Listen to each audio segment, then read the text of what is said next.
2లో నుండి 3 తీసివేస్తే ఎంత? +2 -5 తీసివేసేది -5గా చూపించాలి. ఈక్వల్ టు ఎంత అవుతుంది? -3. ఎందుకని?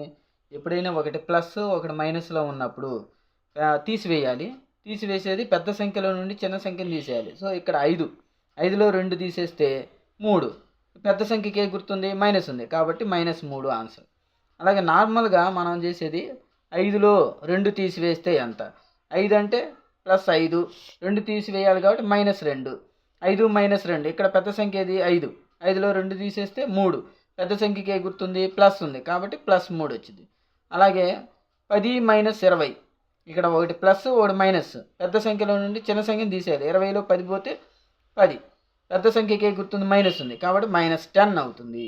అలాగే 20 - 10 ఇక్కడ చూడండి ప్లస్ మైనస్. ఇక్కడ పెద్ద సంఖ్య ప్లస్ చిన్న సంఖ్యకి మైనస్ కాబట్టి పెద్ద సంఖ్య గుర్తు రావాలి ఆన్సరు. 20లో 10 పోతే +10. అలాగే 1 - 6 that is equal to -5. Big number minus. So answer has minus. 6 - 1 this is also subtraction. 6 - 1 5. Big number symbol plus. So +5 answer.